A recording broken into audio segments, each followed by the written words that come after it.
So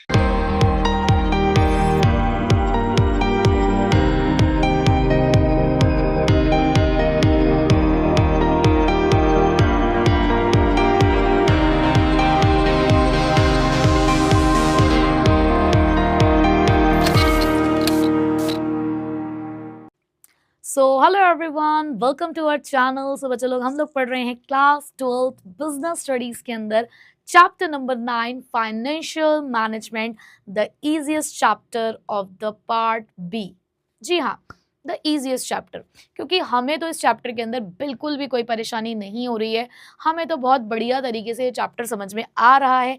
even last class में तो हम लोगों ने न्यूमेरिकल भी यूं सॉल्व कर दिया और उसका कॉन्सेप्ट बिल्कुल हमारे माइंड में क्लियर है कि वो न्यूमेरिकल किस चीज़ के बारे में हाइलाइट्स देता है, किस चीज़ को यहाँ पर डिस्क्राइब करता है। ठीक है, तो मुझे ना फटाफट से कमेंट में बता देना कि जो भी हमने पिछले क्लास में पढ़ा न्यूमेरिकल वाले क्लास के अंदर, तो उसका मेन क्रक्स क्या था, मेन हमने क्या बात सीखी वहाँ पर about the trading on equity, financial leverage. तो वो क्या मेन बात थी, वो आप लोगों ने मुझे धड़ाधड़ कमेंट्स करके बताना है कि मैम हमने लास्ट क्लास में ये पढ़ा है। तब जानूंगी मैं तुमको कि हाँ, तुम कर रहे हो बिल्कुल एकदम प्रो वर्जन जैसी अपनी तैयारी। ठीक है, सो फटाफट से अपनी अटेंडेंस लगाओ, क्योंकि आज हम लोग करने वाले हैं एक और धमाकेदार टॉपिक। तो चलिए लगाइए फटाफट से अपनी अटेंडेंस, स्टार्ट करते हैं अपनी आज की क्लास। सो बच्चों, आज हम लोग जो हमने लास्ट क्लास में टॉपिक एक स्टार्ट किया कैपिटल स्ट्रक्चर, उसी कैपिटल स्ट्रक्चर को डिजाइन करते टाइम कि कितना डेट, कितनी इक्विटी, उसमें कितना फायदा, कितना नुकसान, वो सारी बातें तो हम लोगों ने लास्ट क्लास में डिस्कस की।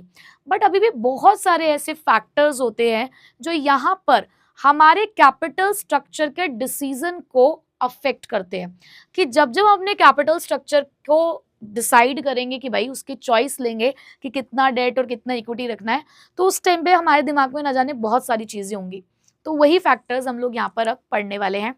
और एक नहीं, दो नहीं, तीन नहीं, चार नहीं, पाँच नहीं, छः नहीं, सात नहीं, पूरे के पूरे 14 फैक्टर्स हैं।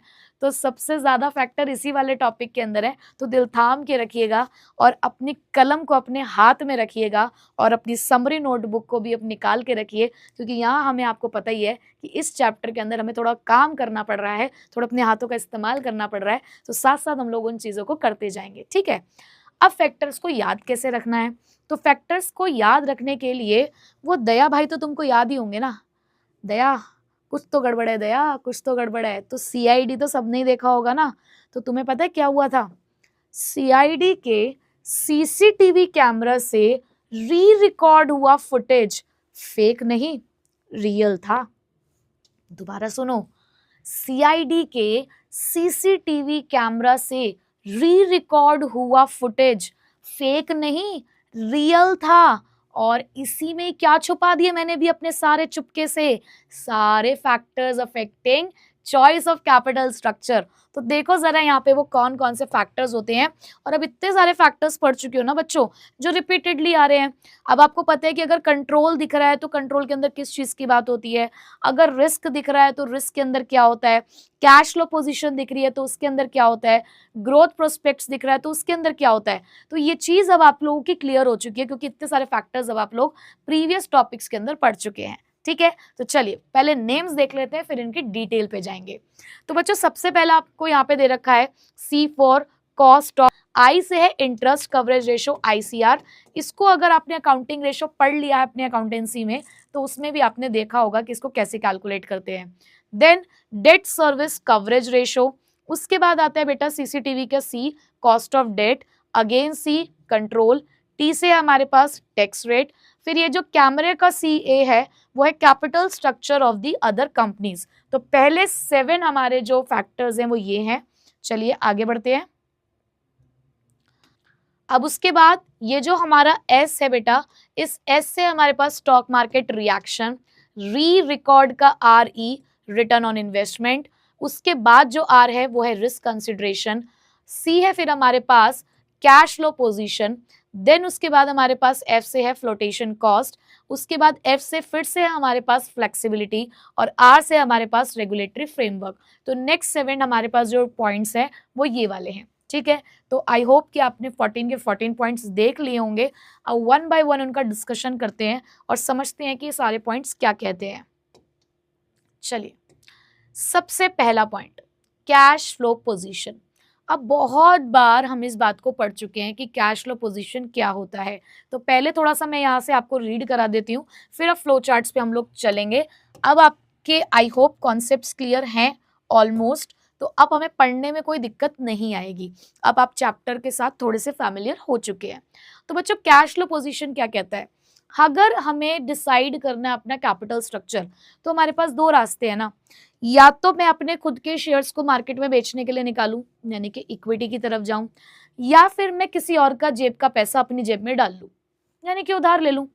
देखो, जब मैं अपनी ही चीज किसी को देकर पैसा ले रही हूं, तो मुझे इतना ज्यादा सोचने की जरूरत नहीं है, क्योंकि मैंने अपना सामान दिया, शेयर्स दिए, बदले मैंने पैसे ले लिए, तो इतनी ज्यादा मेरे को प्रॉब्लम नहीं है। बट जहां मैंने किसी और की जेब से पैसा लेकर अपनी जेब में डाला है ना, वहां मुझे बहुत कुछ सोचना पड़ेगा। तो जब भी कोई कंपनी बोरो करती है ना बच्चों पैसा, तो बोरो करते टाइम उसे अपने दिमाग में कुछ चीजों को सोचना चाहिए कि कैश के इनफ्लोस कितने हैं।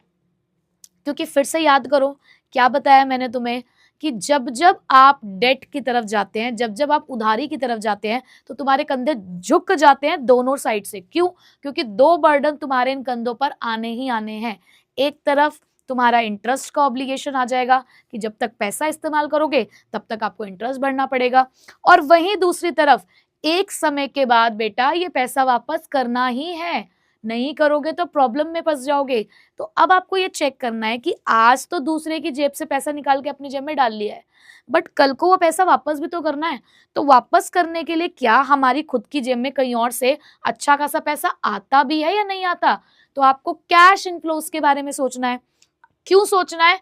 क्योंकि एक कंपनी को कैश पेमेंट के ऑब्लिगेशंस होते हैं। कितनी बार पढ़ ली है बात?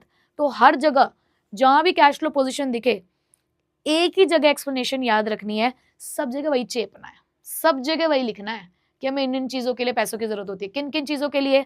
मेरे बताने से पहले बताओ ना, कितनी बार बता चुकी हूँ। चलो जोर से घर में बोलो, ताकि मम्मी तक भी आवाज जाए, मम्मी को पता चलना चाहिए बच्चा पढ़ रहा है ना।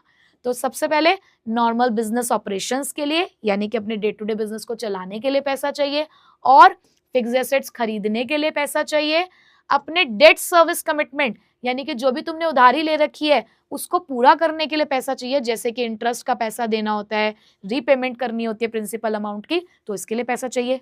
बताए देने सारे पॉइंट्स पहले। तो क्योंकि आपको रेगुलरली इन सब चीजों के लिए पैसा चाहिए होता है, so a strong and the regular cash flow means the company can safely take the loans. तो अगर आपको लगता है कि आप स्ट्रॉन्ग हो कैश फ्लो के मामले में, आपकी जेबों में भर भर के पैसा आता रहता है, तो ऐसे में कोई दिक्कत नहीं है, लोन ले भी लोगे तो कोई परेशानी नहीं होगी। कल को अपनी जेब से पैसा निकाल कर दे दोगे कि उन्हें ले अपना पैसा ले और जाए यहाँ से, कोई दिक्कत नहीं हमें। ठीक है, तो क्या समझ रहे हैं हम यहाँ से इस चीज को? एग्जाम्पल भी है मेरे पास तुम्हारे लिए, लेकिन पहले हम थोड़ी सी मेहनत करेंगे और अपना फ्लो चार्ट बनाएंगे कि कैश फ्लो पोजीशन से हमने क्या समझा। चलो मेरे से पहले अपने बादल यहाँ बना लो तुम, और बताओ मैं क्या बताने वाली हूँ, है ना। चलो ये बन गए हमारे बादल, ठीक है जी। और बादल से हमने निकाली दो किरणें अपनी, और एक तरफ हमने लिखा स्ट्रॉन्गर कैश फ्लो पोजीशन, ठीक है। और मैंने पहले तो स्ट्रॉन्गर वीकर लिखा था, तुम्हारे लिए इतनी लंबी लाइन लिख रही हूँ, अब यहाँ नहीं लिखूंगी, ठीक। तो स्ट्रॉन्गर कैश फ्लो पोजीशन है या वीकर कैश फ्लो पोजीशन है? तो अगर स्ट्रॉन्गर है बेटा, तो आप ज्यादा डेट ले सकते हो, दूसरे का पैसा ज्यादा इस्तेमाल करो, और अपने शेयर्स को अपने पास रखो, लेस इक्विटी का आप इस्तेमाल कर सकते हैं। बट वहीं पे अगर आपको लगता है कि वीकर पोजीशन है बेटा, तो ऐसे में अपने एसेट्स पर ज्यादा डिपेंड रहो, यानी कि इक्विटी को आप ज्यादा इश्यू कर सकते हो, बट ऐसे में तुम्हें डेट कम लेना चाहिए, वरना कल को दिक्कत हो सकती है। ठीक है, तो ये तो हमने फ्लो चार्ट से इस बात को समझ लिया है। अब एग्जाम्पल क्या कहता है कि एक कंपनी 10 लाख रुपए महीना कमाती है, बट खर्च करती है 9.5 लाख रुपए। देख रहे हो, इन्हें देखो जरा, कदरों के खिलाड़ी। 10 लाख कमा के 9.5 लाख तो ये खर्च ही कर देते हैं, तो हाथ में कितना ही पैसा बचता होगा? तो इन सच अ केस बोरोइंग में बी रिस्की। और ऐसे में सोच रहे हैं अब कि बाहर से पैसे उधार ले लें, तो बचे हुए पैसे में से ये अपना काम करेंगे या फिर ये बोरोइंग्स का पैसा चुकाएंगे। खुद बताओ कहाँ है समझदारी इसमें कि भैया फिर तो डेट मत ही लो, इक्विटी की तरफ ज्यादा जाओ। ठीक है, सो पहला पॉइंट आई होप कि आप लोगों को क्लियर हो चुका होगा, आपने फ्लो चार्ट भी मेरे साथ बना लिया होगा। अब हम आगे बढ़ते हैं। ठीक है, चलो नेक्स्ट। ओहो ये क्या आया, ये अकाउंटेंसी की बात आ गई, फिर से अकाउंट्स आ गई है बीच में। अकाउंटेंसी पीछा नहीं छोड़ रही यार, हमारा फैन हो गई है क्या ये, हमारी बिजनेस स्टडीज की फैन हो गई है अकाउंटेंसी। क्यों क्यों देखो जरा। हाँ जी, सो इंटरेस्ट कवरेज रेशो यानी कि आईसीआर, इंटरेस्ट कवरेज रेशो मतलब कि इंटरेस्ट को कवर करना है। कहाँ से? इंटरेस्ट कहाँ से दिया जाता है? प्रॉफिट से। तो तुम्हें पता है ये रेशो क्या बताती है? ये रेशो ये बताती है कि आपका जो प्रॉफिट है वो कितने नंबर ऑफ टाइम्स आपके इंटरेस्ट को कवर कर सकता है। मतलब मैम थोड़ी सी सरल भाषा में बताइए। चलो सरल भाषा में सुन लो। मान लो तुम्हारे पास 10 लाख रुपए का प्रॉफिट हुआ, ठीक, और तुम्हारे ऊपर 1 लाख रुपए के इंटरेस्ट ऑब्लिगेशंस है। ये तुम्हारा प्रॉफिट है और ये तुम्हें इंटरेस्ट भरना है। तो अब मुझे समझदार बच्चों की तरह, प्यारे बच्चों की तरह जोर से बोलकर ये बताओ कि अगर तुम्हारी जेब में 10 लाख का प्रॉफिट है और 1 लाख का तुम्हें इंटरेस्ट भरना होता है, तो ये 10 लाख कितनी बार इस्तेमाल कर पाओगे इस 1 लाख को भरने के लिए? बताओ कितनी बार। कितना टफ क्वेश्चन पूछा मैंने तुमसे कि 10 लाख रुपए का कितनी बार इस्तेमाल कर लोगे इस 1 लाख को भरने के लिए। तो तुमने 10 मिनट लगा के आई होप मुझे बात बता दी होगी कि मैम 10 टाइम्स हम 10 बार इस्तेमाल कर सकते हैं इस प्रॉफिट का इस 1 लाख रुपए के इंटरेस्ट को पे करने के लिए। वाह भाई वाह, इतने इंटेलिजेंट कब से होने लग गए भाई तुम। तो ये ही तो बताती है आपकी interest coverage ratio. Interest coverage ratio बच्चों आपको इसी बात का ज्ञान देती है that the number of times earning before interest and tax of a company covers the interest obligation, कि कितने नंबर ऑफ टाइम्स आपका प्रॉफिट आपके इंटरेस्ट ऑब्लिगेशन को कंप्लीट करेगा, कवर करेगा, उसी को बताने की रेशो को हम क्या बोलते हैं?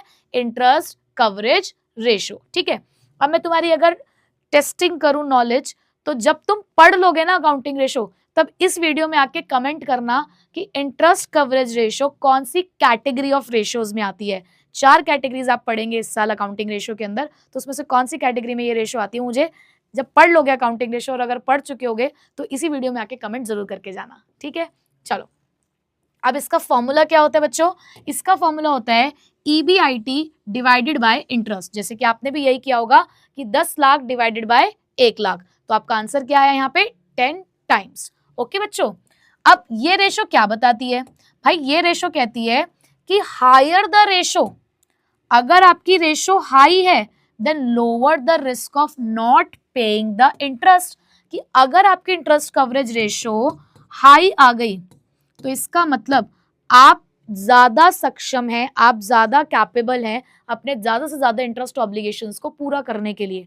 तो अगर मैं इंटरेस्ट ऑब्लिगेशंस को अच्छे से पूरा कर पा रही हूँ, दैट मीन्स मैं ज्यादा डेट्स ले सकती हूँ ना। तो ये रेशो इस तरीके से मदद करती है डिसीजन लेने में। तो चलो मैं पहले आपको फ्लो चार्ट की हेल्प से इस चीज को समझा देती हूँ। एग्जाम्पल हम लोग फिर पढ़ेंगे। देखो चलो इस्तेमाल करो अपनी कलम का और बनाओ मेरे साथ थोड़े से बादल। चलो बादल तो बन गए।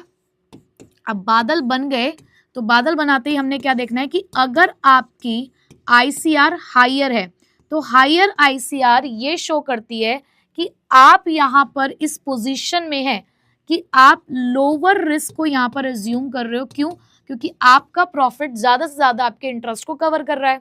बट वहीं पर अगर आपकी ये अगर आपकी ये जो रेशो है ये लोअर साइड पे है, यानी कि कम रेशो दिख रही है आपको, तो कम रेशो आपके हाई रिस्क को शो करती है टू पे योर इंटरेस्ट ऑब्लिगेशंस। ठीक है, तो लोअर रिस्क के केस में आप ज्यादा डेट ले सकते हो क्योंकि कोई दिक्कत वाली बात नहीं है, आप ज्यादा से ज्यादा यहाँ पर अपने डेट्स पे जो आपके इंटरेस्ट ऑब्लिगेशन है उसको पे कर पा रहे हो क्योंकि अच्छा खासा प्रॉफिट होता है। बट यहाँ पर अगर आप देखें तो आप ऑलरेडी अपने प्रॉफिट में से जो अभी के इंटरेस्ट ऑब्लिगेशन है उसको ही ज्यादातर पूरा नहीं कर पा रहे हैं, तो ऐसे में आपका डेट लेना यहाँ पर फायदेमंद नहीं है। तो यहाँ आप लेस डेट के साथ ज्यादा इक्विटी का इस्तेमाल कर सकते हो। ठीक है जी, तो ये तो हमने फ्लो चार्ट बना लिया अपना।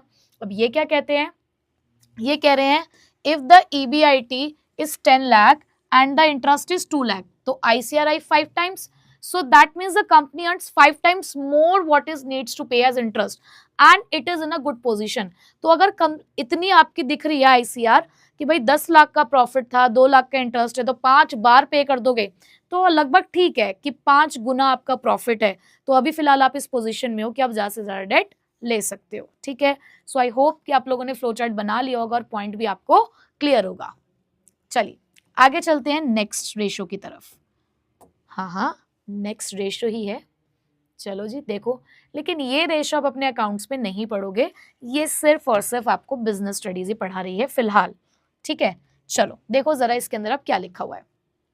पहले तो रेशो का नाम देखो, जैसे हम इंटरेस्ट कवरेज रेशो से समझे ऐसे हम यहाँ पर समझेंगे इसके भी नाम से, debt service coverage ratio.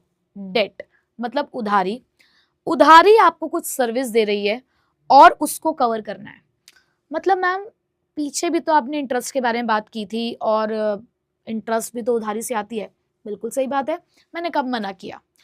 But बच्चों वहां पर आप वो प्रॉफिट ले रहे थे जो था सिर्फ profit before interest and tax.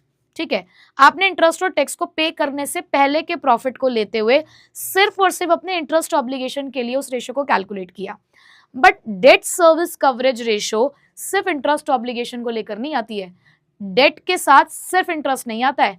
एक ही कंधे की बात करी अभी तो तुमने, दूसरा कंधे के बारे में तो तुमने अभी सोचा ही नहीं कि इंटरेस्ट तो है बट रीपेमेंट ऑब्लिगेशन भी तो है। तो डेट सर्विस कवरेज रेशो उन सारी कमियों को पूरा कर देती है जिस चीज के बारे में आपने इंटरेस्ट कवरेज रेशो में बात नहीं करी, कि अभी भी आपके कुछ और ऑब्लिगेशंस भी ऐसे हैं जो रह गए हैं, तो उन ऑब्लिगेशंस के बारे में हम लोग डेट सर्विस कवरेज रेशो में बात करते हैं। ठीक है, तो देखिए जरा ये क्या कहते हैं, debt service coverage ratio takes care of the deficiencies referred to in the interest coverage ratio। deficiency मतलब क्या होता है बच्चों, कमी, कि जो जो कमी वहां रह गई उन सभी कमियों को हम यहां आकर पूरा करेंगे। और लंबा चौड़ा फॉर्मूला है भाई, देखो इसका, वहां profit before interest and tax था, अब यहाँ देखो क्या क्या है, यहाँ है प्रॉफिट आफ्टर टैक्स और उसके बाद उसमें प्लस करोगे फिर डेप्रिसिएशन, फिर प्लस करोगे उसके अंदर इंटरेस्ट, तो ये प्रॉफिट कैसा हो जाएगा, प्रॉफिट बिफोर इंटरेस्ट बन जाएगा। ठीक है, प्लस कुछ नॉन कैश एक्सपेंसेस भी होंगे जो आपने माइनस कर दिए होंगे, वो सारी चीजें आप यहाँ पे क्या कर दोगे, ऐड ऑन कर दोगे। उसके बाद डिवाइड करोगे इसे किस किस चीजों से, कि आपने ना बच्चों कुछ कंपलसरी पेमेंट करनी होती है, जैसे कि प्रेफरेंस डिविडेंड पे करना होता है, वहां तो सिर्फ तुम इंटरेस्ट से डिवाइड कर रहे थे, यहाँ और भी तो बातें आ जाती हैं, तो वहां पर आपको इंटरेस्ट देखना है सिर्फ, लेकिन यहाँ इंटरेस्ट के साथ प्रेफरेंस डिविडेंड भी है और साथ में आ गए तुम्हारे रीपेमेंट ऑब्लिगेशन, कि वहां तुमने कुछ कमियां छोड़ दी थी, इन दो को तो तुम भूल ही गए थे, इन दो को भी यहाँ पर ऐड ऑन करना है। और क्योंकि यहाँ पे तुमने इन दो को ऐड ऑन किया तो हमने तुम्हें से प्रॉफिट इतना सही नहीं दिया, उस प्रॉफिट में हमने तुम्हारे और भी चीजों को ऐड ऑन कर दिया है। ठीक है जी, तो बताइए यहाँ तक आप लोगों को क्लियर है तो थम्स अप कर देना, आगे की कहानी फिर मैं समझाती हूँ। देखो जरा, अब इसमें लिखा है it includes both the interest and the loan repayment in comparison to the cash profits, कि यहाँ पर आप जो है इंटरेस्ट और लोन की रीपेमेंट दोनों चीजों को यहाँ पर आप इंक्लूड करते हैं, and a better measure than the ICR, और ये ICR से बेटर माना जाता है। क्यों? क्योंकि वहां तुम सिर्फ इंटरेस्ट देख रहे हो, यहाँ हम इंटरेस्ट भी देख रहे हैं, यहाँ हम रीपेमेंट ऑब्लिगेशंस भी देख रहे हैं, तो यहाँ पर आपकी टोटल रीपेमेंट एबिलिटीज को इंक्लूड किया जाता है। अब ये रेशो कैसी होनी चाहिए, कैसी होनी ज्यादा बेटर होती है ये वाली रेशो, बात उसके बारे में है। तो लिखा है a better measures than the ICR as the it shows the repayment obligation also, तो ये बात तो हमने जान ही ली कि ICR से तो बेटर होता है। Higher DSCR is equals to more ability to repay and more scope to borrow. तो सिंपल सी बात है कि अगर ये रेशो ज्यादा आएगी तो इसका मतलब अब ज्यादा प्रॉफिट है आपके पास अपने सारे ऑब्लिगेशंस को पूरा करने के लिए, तो ज़्यादा रेशो आपकी एबिलिटी को शो करती है कि आप ज़्यादा से ज़्यादा उधार ले सकते हैं। ठीक है, तो यहाँ पर अब इससे हमने अपने फ्लो चार्ट का कंक्लूजन बनाना है। तो आई होप कि अब तो तुम भी बनाना सीख गए होगे, तो मेरे साथ साथ बना लो, और मैं तो कहूँगी मुझसे पहले बना लो। ठीक है, तो DSCR, date service coverage ratio, चलो जी बादल बन गए, सूर्य की किरणें इन बादलों में से ही निकालेंगे। तो अगर आपकी ये रेशो हायर आती है तो ये शो करती है आपकी मोर एबिलिटी टू बोरो, कि अब आप इस पोजीशन में हैं कि आप ज़्यादा से ज़्यादा बोरो कर सकते हैं। And just because you have the ability, more ability to borrow, then you can take more debt, और उसके साथ में पेयरिंग कर सकते हो लेस इक्विटी को। ठीक है, बट वहीं पे अगर आपको दिख रहा है कि आपकी ये रेशो लोअर साइड पे आ रही है, इसका मतलब ये आपकी लेस एबिलिटी को शो करती है, वीक एबिलिटी को शो करती है टू बोरो, कि ऐसे में बोरो करना आपके लिए फायदेमंद नहीं है। तो ऐसे में आप इक्विटी को ज़्यादा ले सकते हैं और डेट की तरफ अपना ध्यान ज़रा कम लगाएं, क्योंकि डेट लेना आपके लिए फ़िलहाल फायदेमंद नहीं है। ठीक है, तो आई होप कि फ्लो चार्ट्स आप लोगों ने बना लिया होगा मुझसे भी पहले। अब एग्जाम्पल क्या कहता है, that DSCR of 2 means the company earns double the amount it needs to service its needs for the service debt। मतलब कि अगर आपकी DSCR 2 टाइम्स आ रही है तो ये शो कर रही है कि जितने आपके डेट कमिटमेंट है ना, उससे डबल आपको प्रॉफिट होता है। तो प्रॉफिट कभी भी डेट के बराबर ना जाए, नेगेटिव ना जाए, मतलब कम ना हो जाए, बस इस चीज का हम लोग को यहाँ पे ध्यान रखना होता है। जब तक वो ज्यादा है डेट से, तब तक हमें कोई भी दिक्कत यहाँ पर नहीं है। ठीक है, सो आई होप कि ये वाली रेशो भी आपको समझ में आ गई होगी। बढ़ते हैं नेक्स्ट फोर्थ पॉइंट की तरफ। फोर्थ है आपका बच्चों रिटर्न ऑन इन्वेस्टमेंट। मैं नहीं बताऊंगी, क्योंकि मैंने प्रीवियस क्लास में ही तुम्हें बता दिया था कि रिटर्न ऑन इन्वेस्टमेंट को जब आप माइंड में रख रहे हैं तो उस टाइम पे कब ज्यादा डेट लेना फायदेमंद है मुझे बता दो। मैंने वीडियो के स्टार्टिंग में भी तुम्हें बोला था कि मुझे क्रक्स बता दो लास्ट वाली वीडियो का, और वही इसका आंसर भी है। बोल दो, मेरा दिल बहुत खुश होगा।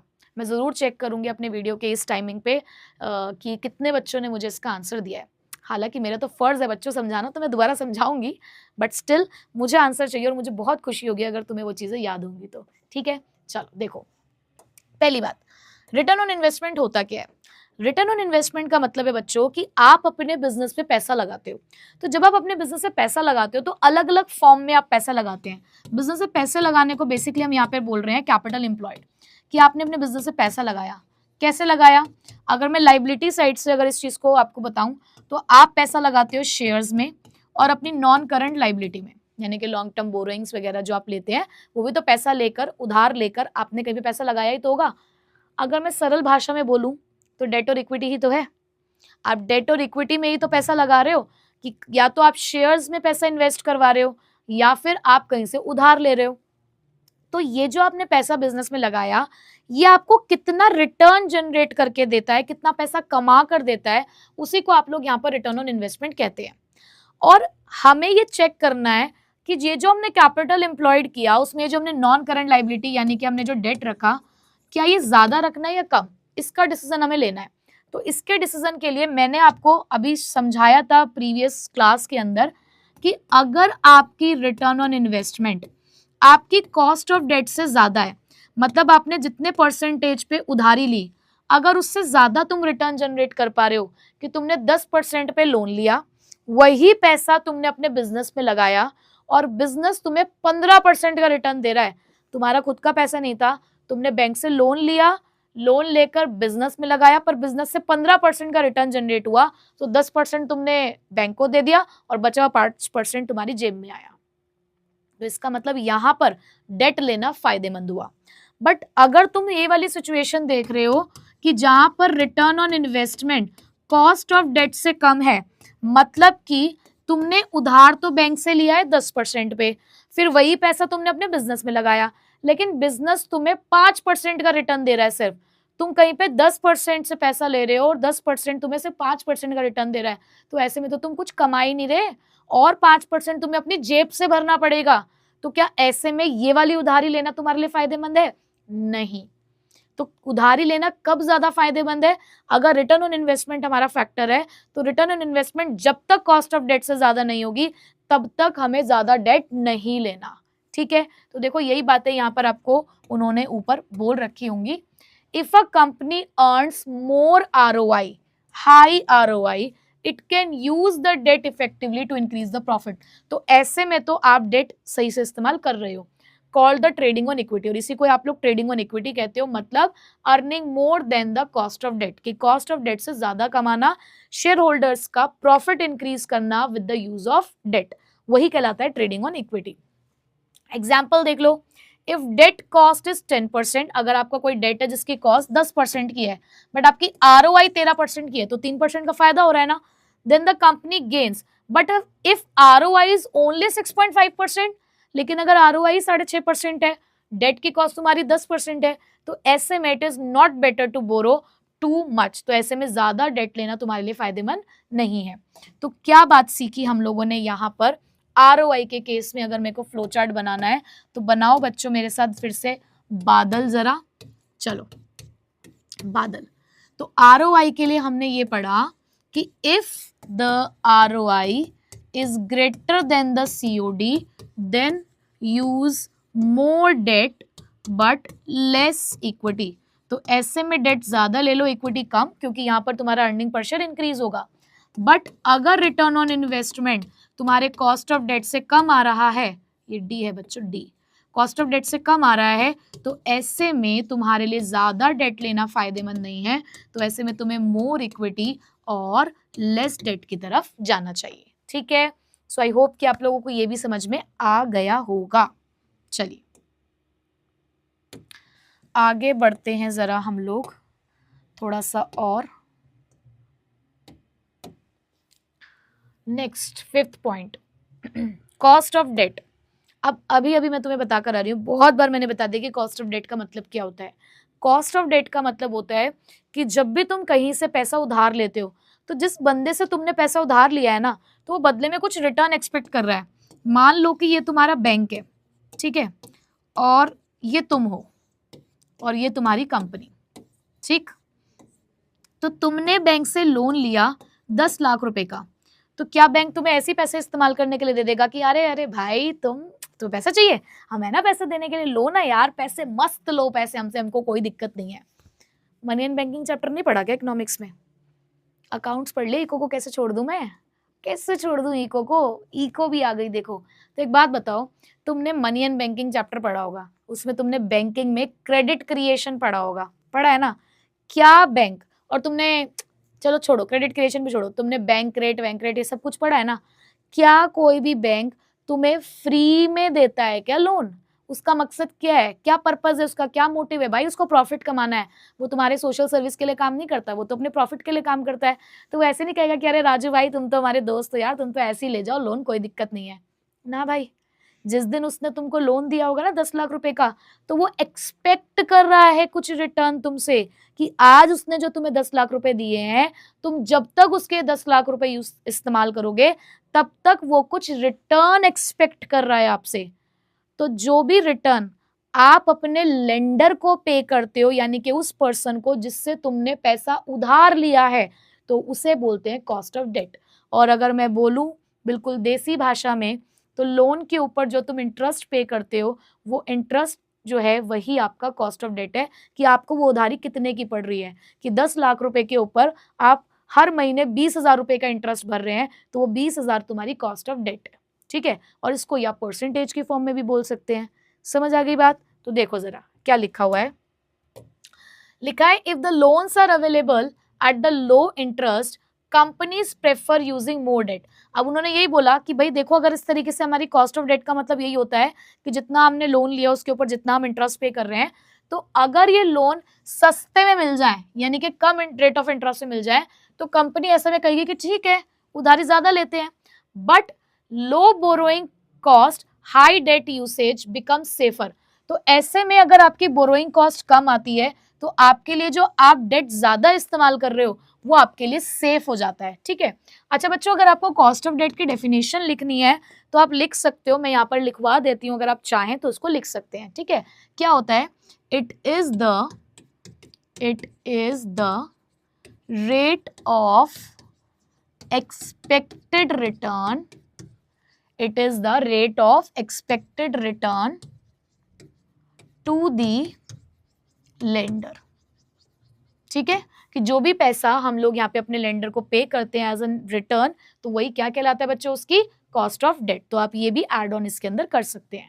ठीक, एग्जाम्पल का लिखा हुआ है, if a bank A offers a loan at 9% and bank B at 13%, एक बैंक आपको 9% पे आपको लोन दे रहा है और एक 13% पे दे रहा है, तो एक कंपनी प्रेफर करेगी कहाँ से, बैंक ए से, क्योंकि वो उसको सस्ते में दे रहा है। ठीक है, तो यहाँ से आपको क्या समझ में आया, तो फ्लो चार्ट बनाते हैं चलो इसका भी, कि अगर हमारे दिमाग में चल रहा है कौन सा वाला पॉइंट, हमारे दिमाग में चल रहा है कॉस्ट ऑफ डेट।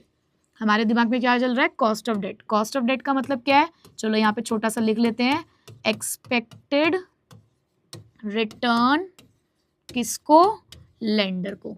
लेंडर कौन होता है बच्चे, जो हमें उधार देता है। ठीक है, जो हमें उधार देता है, जैसे कि कौन हो सकता है वो बंदा, वो हो सकता है हमारे एक तरीके से बैंक। ठीक है, इससे आपको याद रहेगा। अब अगर ये एक्सपेक्टेड रिटर्न तुमको हाई दिख रही है मार्केट में, कि भैया बहुत ज्यादा लोग मांग रहे हैं यहाँ पर रिटर्न अपनी, तो ऐसे में समझदारी किसमें है तुम्हारी, कि तुम डेट कम लो, फिर उस टाइम पे उधारी कम लो जब फिलहाल अगर महंगी मिल रही है तो। और अगर यही रेट ऑफ इंटरेस्ट तुम्हें लो दिख रहा है, तो ठीक है, फिर उसमें समझदारी किस चीज में है, कि आप ज्यादा से ज्यादा डेट ले सकते हो और इक्विटी का इस्तेमाल फिर उसमें कम कर लो। ठीक है जी, तो कॉस्ट ऑफ डेट की वजह से ये कंक्लूजन आपका निकल कर आता है। तो फटाफट से इसका स्क्रीनशॉट लीजिए या फिर बना लीजिए। चलिए आगे बढ़ते हैं। Next is tax rate. अब ये बहुत बढ़िया बात है। अब टैक्स रेट कैसे हमारे इस डिसीजन को अफेक्ट करता है। अब बच्चों देखो क्या होता है कि आप जब भी कभी आपके पास प्रॉफिट होता है, तो प्रॉफिट में से हम लोग सारे खर्चे तो अपने माइनस करते ही हैं, बट फिलहाल जो इस चैप्टर के अंदर हमारे लिए मेन लीड रोल्स हैं, ये इंटरेस्ट और टैक्स, हम इसको फोकस करते हैं। आपको आपके प्रॉफिट में से इंटरेस्ट भी माइनस करना है अगर आपने कोई उधारी ली है तो, और उसके बाद आपने टैक्स माइनस करना है। पहले इंटरेस्ट माइनस होता है, फिर टैक्स माइनस होता है। जब आपने उधार ले रखा होगा, तो वो उधारी आपकी टैक्स की लायबिलिटी को कम करती है, और ये बात मैंने आपको कुछ प्रीवियस क्वेश्चन में भी बताई थी। तो इसके यहाँ पे जाने से पहले मैं आपको इसके एग्जाम्पल की तरफ लेकर चलती हूँ और आपको ये चीज दोबारा से एक बार प्रूफ करके बताती हूँ। देखिए जरा, हो सकता है किसी का वो वाला लेक्चर मिस हो गया हो। इसमें दे रखा है कि लोन लिया है 10% के रेट ऑफ इंटरेस्ट पे, टैक्स पे करते हैं 30% का, एक्चुअल कॉस्ट 7% आई, तो डेट अट्रैक्टिव है। क्या कह डाला इन्होंने, ये लोन 10% पे लिया, टैक्स रेट 30% है, एक्चुअल कॉस्ट 7% है। चलो मैं बताती हूँ तुमको ये क्या कहना चाह रहे हैं। इनका तो काम है तुम्हें कंफ्यूज करना, पर तुम्हारे सारे डाउट्स क्लियर करना मेरा काम है। देखो जरा, एक कंपनी एक्स और एक कंपनी वाई, ठीक है, दोनों को प्रॉफिट हुआ है 1 लाख रुपए का, दोनों को प्रॉफिट है 1 लाख रुपए का। ठीक है बच्चों, अब उसमें कंपनी एक्स ने एक लोन ले रखा है, कंपनी एक्स ने एक लोन ले रखा है कितने का, 1 लाख रुपए का, ये कंपनी एक्स ने लिया है। ठीक है, और इसके ऊपर वो 10% का रेट ऑफ इंटरेस्ट भरती है, जैसे कि पीछे भी बताया गया। बट कंपनी वाई ने कोई डेट ही नहीं लिया है, उसने कोई उधारी नहीं ली है। तो मेरे को इस प्रॉफिट में से सबसे पहले क्या माइनस करना है बच्चों, इंटरेस्ट माइनस करना है। तो कंपनी एक्स ही भरेगी सिर्फ। अब 1 लाख का 10% कितना हुआ, 10,000। ये तो मेरे सारे प्यारे बच्चे बताएंगे। ठीक है, तो 10,000 यहाँ से तो माइनस होगा, बट यहाँ से माइनस नहीं होगा। तो बच्चों यहाँ पर आपके पास प्रॉफिट बचा 90,000 और यहाँ प्रॉफिट बचा आपके पास 1 लाख।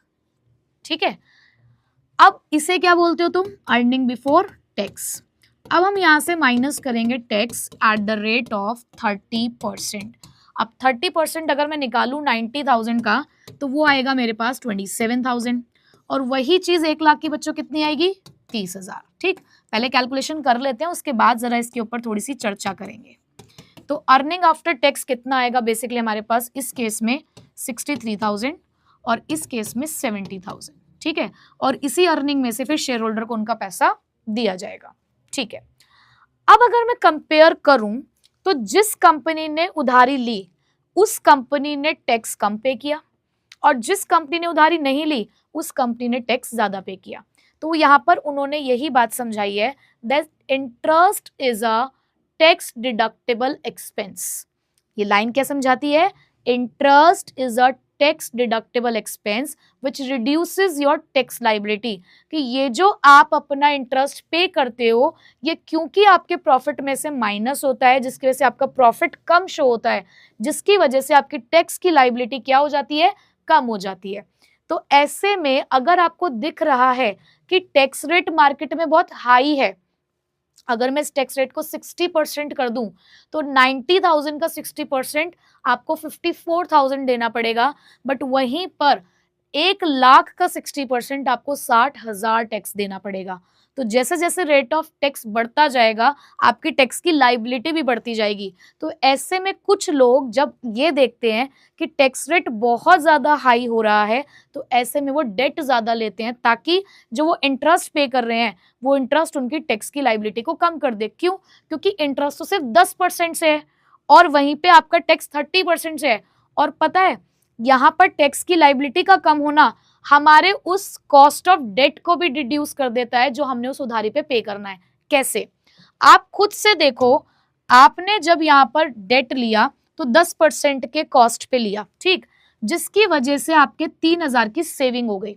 कितनी सेविंग हो गई बच्चों? 3,000 की आपकी सेविंग हो गई। आप चलो इसको थोड़ा व्हाइट कलर से लिखते हैं।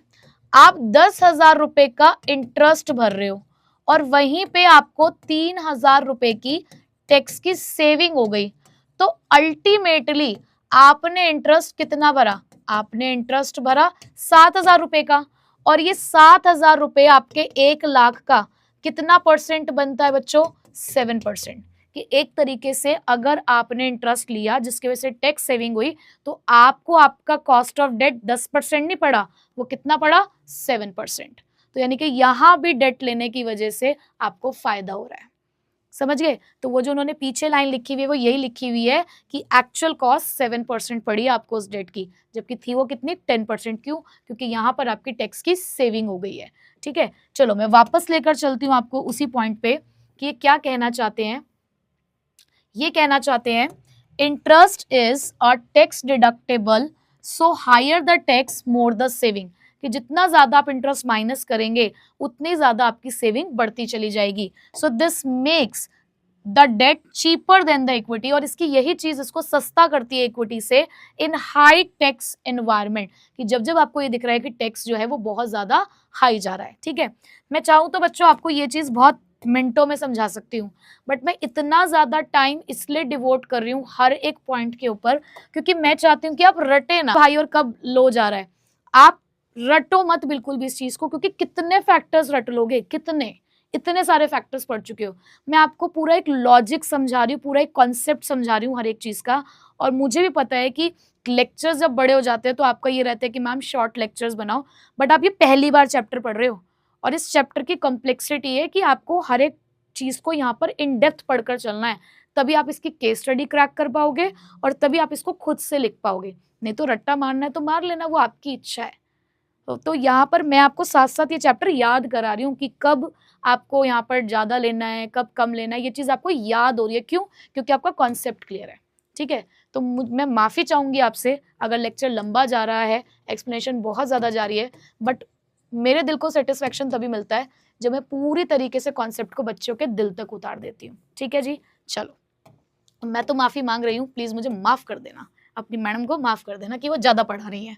ठीक है, तो अगर आपको दिख रहा है मार्केट में बच्चों कि टैक्स रेट हाई है, तो टैक्स रेट हाई हो जाने की वजह से आपके लिए यहाँ पर डेट लेना ज्यादा फायदेमंद है, क्योंकि कहीं ना कहीं जो डेट है वो आपकी टैक्स की लाइबिलिटी को सेव कर देता है। बट वहीं पे अगर आपको टैक्स रेट लो लग रहा है तो ऐसे में कोई दिक्कत वाली बात नहीं है। तो ऐसे में आप कम डेट और मोर इक्विटी की तरफ जाइए, क्योंकि वहां पर ज्यादा डेट लेने का ऐसा आपको कोई फायदा नहीं होगा, क्योंकि इतना ज्यादा भी टैक्स नहीं है जिसकी वजह से आप कोई डेट का बर्डन ले। तो इक्विटी लेंगे तो उससे कोई दिक्कत आपको नहीं है। बट मेन पॉइंट इज कि अगर हाई टैक्स है तो उस टाइम पे डेट आपको फायदा दे रहा है, इसलिए डेट ज्यादा ले लो। ठीक है जी, चलो आगे बढ़े। चलो चलो चलो आगे बढ़ते हैं नेक्स्ट पॉइंट की तरफ, देरी भी तो हो रही है ना, है ना। अभी तो 7th पॉइंट पे पहुंचे हम लोग। Next is cost of equity. अब सिंपल सी बात मैम, आपने ये बोला कि कॉस्ट ऑफ डेट का मतलब होता है the expected return to the lender, यानी कि जो भी हमारा पर्सन हमें पैसा उधार दे रहा है उसको, यानी कि बाहर वाले लोग, बोरोड फंड के ऊपर। तो कॉस्ट ऑफ इक्विटी क्या होता होगा? कॉस्ट ऑफ इक्विटी क्या होता होगा? ये भी तो होती होगी ना, the expected return of the share holder.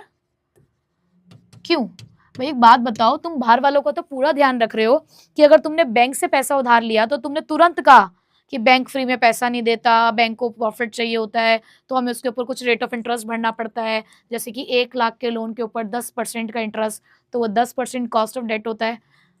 Share holder के साथ थोड़ी ना फिर तुम नाइंसाफी करोगे, वो भी तो तुम्हें पैसा इस्तेमाल करने के लिए दे रहे हैं, माना कि वो तुम्हारे अपने हैं, बट इतना भी तो उनके साथ नाइंसाफी नहीं होनी चाहिए ना, कुछ तो उन्हें भी मिलना चाहिए कि आज उन्होंने तुम्हारे बिजनेस से पैसा लगाया है तो वो भी तो कुछ एक्सपेक्ट कर रहे हैं ना तुमसे कि तुम उनको कुछ रिटर्न जनरेट करके दोगे। तो जो पैसा आप इक्विटी शेयर होल्डर्स को देते हैं उनकी इन्वेस्टमेंट के ऊपर, वो कहलाती है आपकी कॉस्ट ऑफ इक्विटी। ठीक है बच्चों, सो कॉस्ट ऑफ इक्विटी का मतलब क्या है, देखिए जरा, share holder expect the higher returns if the company takes too much debt, कि यहां पर वो कह रहे हैं कि जो शेयर होल्डर है वो हायर रिटर्न एक्सपेक्ट करता है, कब? जब कोई कंपनी बहुत ज्यादा डेट ले लेती है ड्यू टू हाई रिस्क। भाई आप जितना ज्यादा डेट लेते हो उतना ज्यादा रिस्क बढ़ता है, और वो रिस्क अल्टीमेटली किसके ऊपर जाता है? शेयर होल्डर के ऊपर ही तो जाता है। तो उस टाइम पे उनका ये एक्सपेक्टेशन होता है कि यार higher the risk higher will be the return, ये पढ़ा था हमने बचपन में। तो यही चाहिए हमें कि अगर तुम ज्यादा डेट का इस्तेमाल कर रहे हो, करो, हमें कोई दिक्कत नहीं है, रिस्क हमारा बढ़ रहा है ना, तो हमें हमारी कॉस्ट ऑफ इक्विटी बढ़ाओ, हमें रिटर्न ज्यादा दो ऐसे में। चलो ठीक है। So if the expectation increases too much, और अगर एक बार उनकी एक्सपेक्टेशन बहुत ज्यादा हो गई, सो इट में लोअर द शेयर प्राइस, तो उनकी एक्सपेक्टेशन की वजह से मार्केट में इसका नेगेटिव इंपैक्ट पड़ेगा और शेयर प्राइस कम हो जाएगी। यानी कि अगर कॉस्ट ऑफ इक्विटी बढ़ गई तो हो सकता है कि मार्केट में जो शेयर प्राइस है वो आपकी घट जाए। ठीक, ओके। एग्जाम्पल क्या कहता है, if the company uses too much loan, कि एक कंपनी अगर बहुत ज्यादा लोन लेती है, शेयर होल्डर वरी हो जाएंगे, परेशान हो जाएंगे, और वो डिमांड करने लगेंगे ज्यादा से ज्यादा रिटर्न, और अगर रिटर्न नहीं मिल रही होगी तो क्यों शेयर प्राइस घटेगी? क्योंकि मार्केट में वो फिर अपने शेयर्स को बेचना शुरू कर देंगे कि इस कंपनी में तो बहुत रिस्क हो रहा है, पैसा मिल नहीं रहा, शेयर्स बेचो। और जब मार्केट में सप्लाई बढ़ती है, तो ये बात तो तुमने बचपन में पढ़ ली थी कॉमर्स के, कि if the supply rises price falls. Market में जिस चीज की भी भीड़ लग जाती है ना, उस चीज की कीमत कम हो जाती है। तो अगर सप्लाई बढ़ने लग जाएगी, शेयर्स ज्यादा से ज्यादा बिकने शुरू हो जाएंगे, तो मार्केट में प्राइस कम हो जाएगी, तो स्टॉक प्राइसेस अगर फॉल हो गए तो गड़बड़ का माहौल है। ठीक है, तो भाई इसमें समझदारी क्या कहती है आपकी, तो ये कॉस्ट ऑफ इक्विटी वाला पॉइंट क्या समझाता है? कॉस्ट ऑफ इक्विटी कहता है, चलो भाई इस कलर से तो हमको ढंग से मजा नहीं आता है, इससे लिखते हैं, है ना। सो कॉस्ट ऑफ इक्विटी, पहली बात तो क्या है, कॉस्ट ऑफ इक्विटी वो एक्सपेक्टेड रिटर्न है जो आपने किसको पे करना है बच्चों? जो आपने पे करना है शेयर होल्डर्स को। ठीक, अगर कॉस्ट ऑफ इक्विटी मार्केट में बढ़ गई, अगर कॉस्ट ऑफ इक्विटी आपने इंक्रीज कर ली due to more debt and high risk, तो ऐसे में मार्केट में स्टॉक प्राइस आपके कम हो जाएंगे, और स्टॉक प्राइस कम होना आपके लिए फायदेमंद नहीं है। तो ऐसे में ये सजेशन दिया जाता है कि आप अपने डेट्स को कम करें। ठीक है, जो आपने ले भी रखे उनको चुका दें, या और डेट आप ना लें। अगर आप सोच रहे हैं और ज्यादा डेट लेने की, तो अब उसको वहीं पे रोक दें। बट अगर आपको लगता है कि cost of equity as such इतनी ज्यादा नहीं है, कम है, ठीक है, क्यों? क्योंकि अभी आपने फिलहाल लेस डेट ले रखा है, तो लेस रिस्क पे हो आप, तो ऐसे में आपके जो स्टॉक प्राइसेस हैं वो बहुत ज्यादा अफेक्ट नहीं होंगे, मतलब स्टॉक प्राइसेस आपके नॉर्मली आप ये कह सकते हो कि अनअफेक्टेड रह जाएंगे। तो ऐसे में अगर आप चाहें तो आप ज्यादा डेट भी ले सकते हैं। ठीक है, तो वहां आपकी चॉइस है कि आप क्या करना चाहते हैं। बट अगर सिचुएशन ये वाली दिख रही है, तो ये सिचुएशन कहती है कि डेट का इस्तेमाल कम करना चाहिए। ठीक है, सो आई होप कि आपको ये 7 पॉइंट्स अब तक के तो बिल्कुल एकदम से समझ में आ चुके होंगे। तो फटाफट से थम्स अप कर देना कि यस मैम, फर्स्ट 7 पॉइंट्स हम लोगों को क्लियर है। अब नेक्स्ट हमारे पास जो पॉइंट है वो है फ्लोटेशन कॉस्ट। फ्लोटेशन कॉस्ट भी हम लोगों ने एक जगह पर पढ़ा है, बिल्कुल सेम है। कहीं हद तक जब मैं फ्लो चार्ट बनाऊंगी तो वो भी आपको ऑलमोस्ट सेम लगेगा, ठीक है। अब बात आती है कि what is the meaning of flotation cost. अब फ्लोटेशन कॉस्ट का मतलब होता है कि मान लो मुझे किसी बैंक से लोन लेना है। अब बैंक से लोन लेने के लिए उन्होंने मुझसे कहा कि मैडम आपने ये जो अप्लाई किया है 20 लाख रुपए के लोन के लिए, उसके लिए आपको कुछ डॉक्यूमेंटेशन चार्जेस पे करने पड़ेंगे, मतलब कि हमारे कुछ फाइल चार्ज लगेंगे। वो फाइल चार्ज मैडम आपके लगभग 2000 के लगेंगे। मैंने कहा जी ठीक है, 2000 रुपये आप मुझसे ले लीजिए। वहां पर उनका एक एजेंट यानी कि एक बैंक पर्सन मुझसे कहता है कि मैम अगर आपको चाहिए ना कि जल्दी से जल्दी मैं आपका लोन सेंक्शन करा दूं, तो उसके लिए मैं अपनी थोड़ी सी कमीशन लूंगा, और वो कमीशन होगी मैडम जी 10,000 रुपये। मैंने कहा जी ठीक है, 10,000 रुपये आप भी ले लो। तो लगभग मैंने 12,000 रुपये खर्च किए और मुझे 20 लाख रुपए का लोन मिल गया। तो बच्चों, ये जो 20 लाख तक पहुंचने के लिए मैंने फिलहाल 12,000 रुपये खर्च किए, उसे ही बोला गया उसकी flotation cost. And there is a difference between the cost of debt and the flotation cost. Cost of debt तो आपको रेगुलरली भरनी है कि जब मैंने 20 लाख रुपए उधार ले लिए, मान लो वो 20 लाख रुपए उधार मैंने लिया है 10% के रेट ऑफ इंटरेस्ट पे, तो जब तक वो पैसा मैं इस्तेमाल करूंगी तब तक मैं उस 20 लाख रुपए के ऊपर 10% पे करती रहूंगी। वो कॉस्ट ऑफ डेट है। बट फ्लोटेशन कॉस्ट का मतलब होता है जो एक ही बार आपने पैसा भरना है ताकि वो 20 लाख रुपए आपको मिल जाए।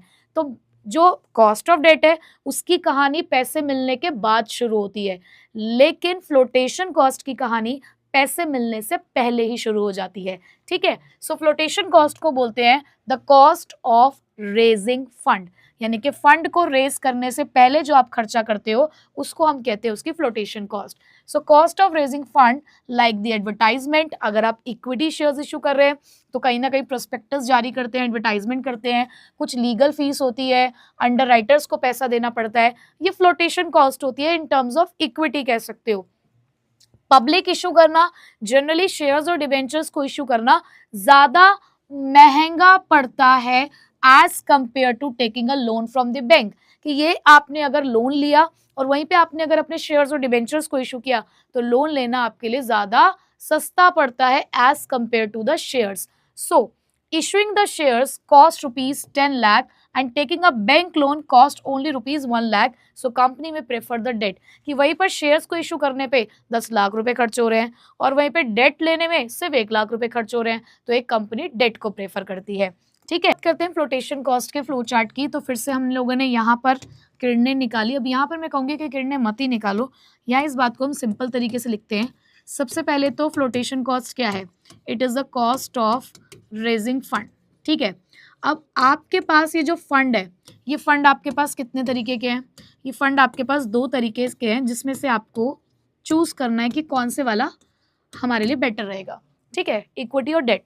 तो आप इसके लिए एक मैनिपुलेटिव आंसर दें। हम ये नहीं कह रहे कि इक्विटी महंगा होता है डेट सस्ता होता है, वहां हमने एक्सप्लेनेशन में लिख दिया है कि ऐसा जनरली होता है, बट यहाँ पर जब हम फ्लो चार्ट में उस चीज को लिख रहे होंगे तो हम लिखेंगे which ever is low, which ever is having lower flotation cost, भाई जिसकी भी फ्लोटेशन कॉस्ट सबसे कम होगी that choice of fund will be chosen, ठीक है, that source of fund will be chosen। कि जो भी हमारा यहाँ पर दोनों में से सोर्स सस्ती फ्लोटेशन कॉस्ट हमें दे रहा होगा, कम फ्लोटेशन कॉस्ट होगी जिसकी, उसको हम यहाँ पर चूज कर लेंगे, ठीक है। तो आई होप कि ये भी आप लोगों ने बना लिया होगा। बढ़ते हैं आगे की तरफ। Next is risk consideration. अब थोड़ा सा इसको ध्यान से समझेंगे, इसमें कुछ बातें ऐसी हैं जो आपको बहुत ज़्यादा ध्यान देने वाली हैं। अब तक हमने रिस्क को इतना डिटेल में नहीं पढ़ा जितना डिटेल में हम इसको इस वाले पॉइंट में पढ़ने वाले हैं। रिस्क का मतलब क्या होता है, खतरा। अब किसी भी बिजनेस के अंदर ना रिस्क 2 तरीके के होते हैं, एक होता है आपका बिजनेस रिस्क और एक होता है आपका फाइनेंशियल रिस्क। बिजनेस रिस्क का मतलब होता है बच्चों वो वाला रिस्क जो आपके बिजनेस ऑपरेशन से निकल कर आता है, ठीक है। यहाँ जगह कहाँ मिलेगी हमें करने की, यहाँ मिलेगी। सबसे पहली बात कि रिस्क कितने तरीके का है बच्चों, रिस्क आपके पास 2 तरीके का है।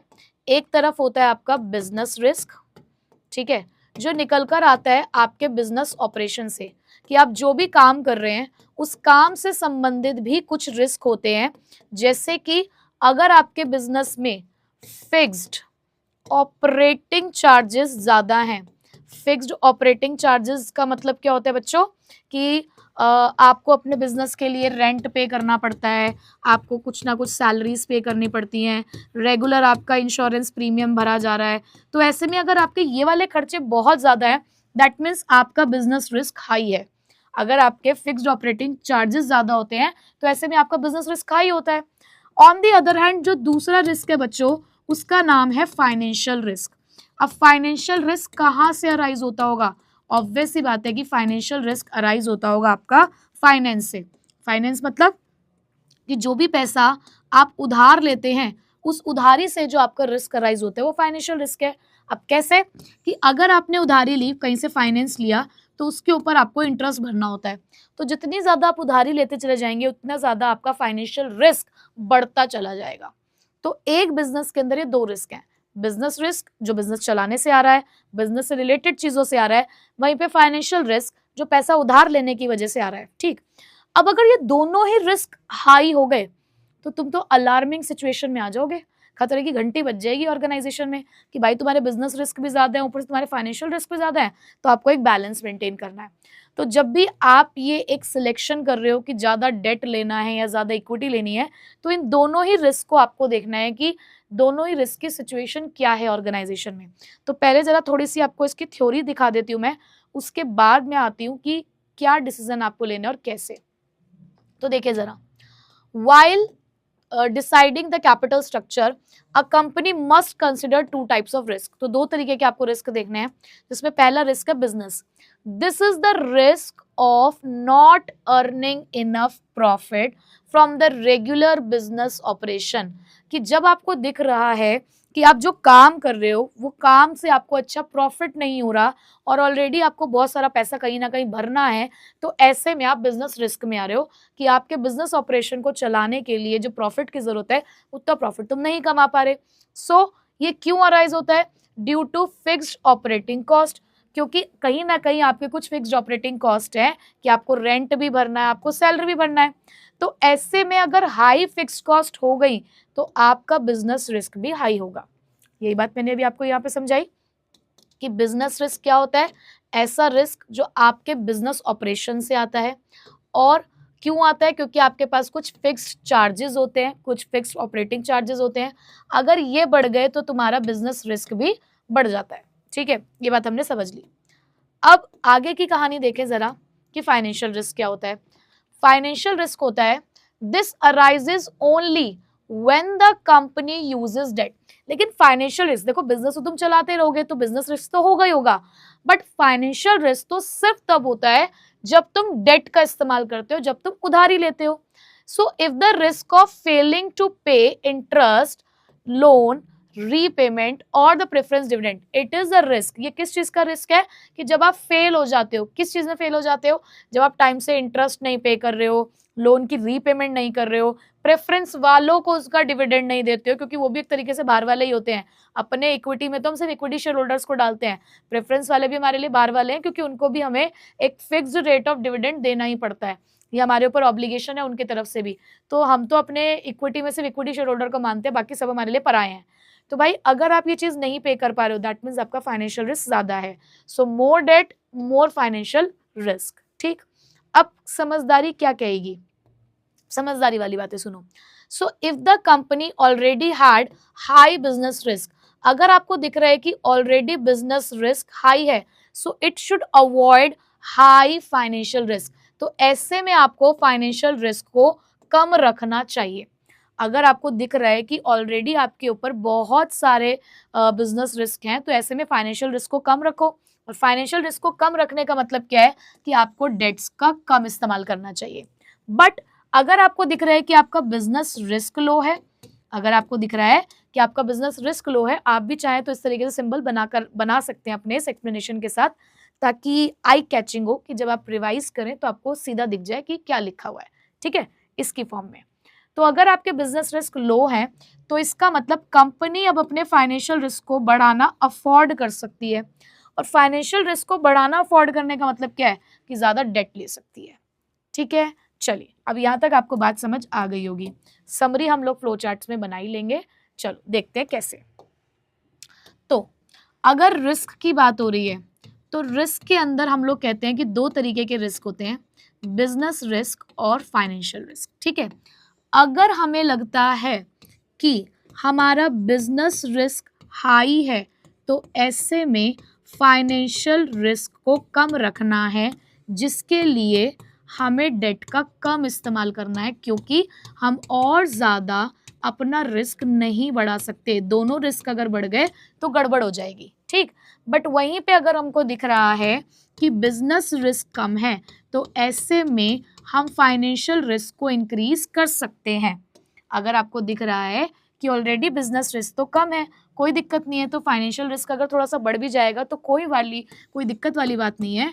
तो ऐसे में आप ज़्यादा डेट ले सकते हो और चाहो तो इक्विटी की तरफ कम जाओ, कम ध्यान दो। ठीक है, तो अगर एक रिस्क बढ़ रहा है तो दूसरे को कम करने की कोशिश करो, और फाइनेंशियल रिस्क डेट को रिप्रेजेंट करता है तो आप अपना डिसीजन इसके बेसिस पे ले सकते हैं कि अगर रिस्क कम है, फाइनेंशियल रिस्क को कम करना है तो कम डेट लो, फाइनेंशियल रिस्क ज्यादा लेना अज्यूम कर सकते हो तो ज्यादा डेट लो। ठीक है, तो मैंने यहाँ पर देखो इसके पैरेलली नहीं लिखा, मैंने इसको ऐसे करके लिखा कि ये ज्यादा है तो इसको कम करना है, आपको इसको कम करना है, तो कम करने के लिए आपको डेट कम लेना है। ठीक है, इसको इस हिसाब से ही आपको समझना है। क्लियर बच्चों, चलो आगे बढ़ते हैं।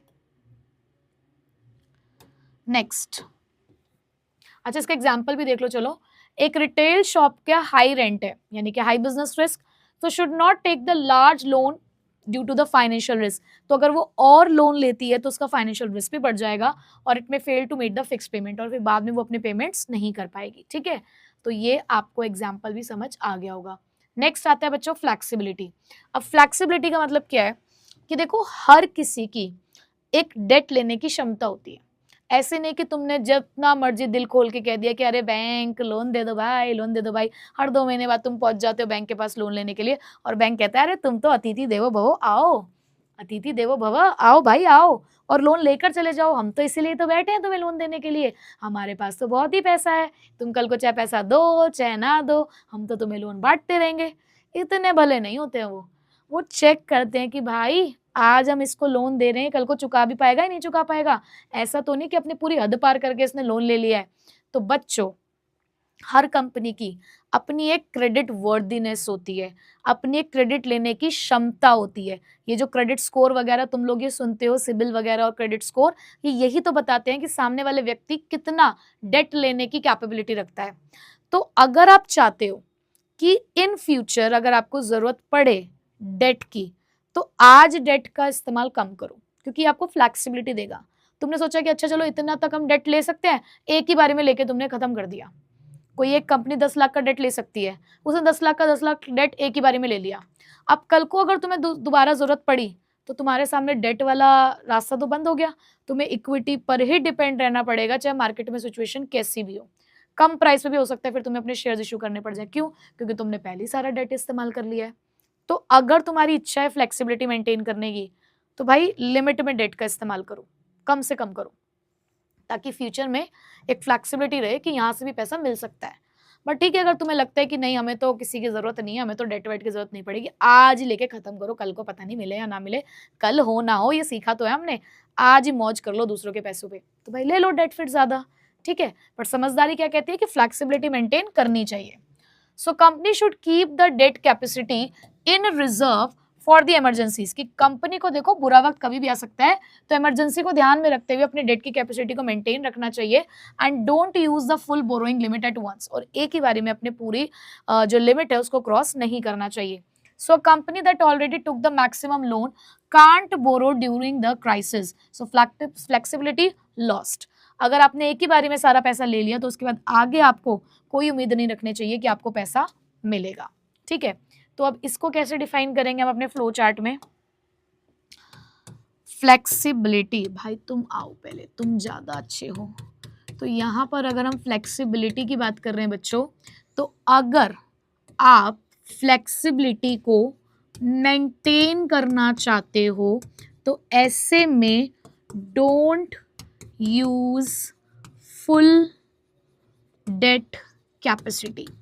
ठीक है, तो आपको फुल डेट कैपेसिटी का इस्तेमाल नहीं करना और लेस डेट की तरफ जाना है, मतलब एक बैलेंस बनाते हुए आपको चलना है।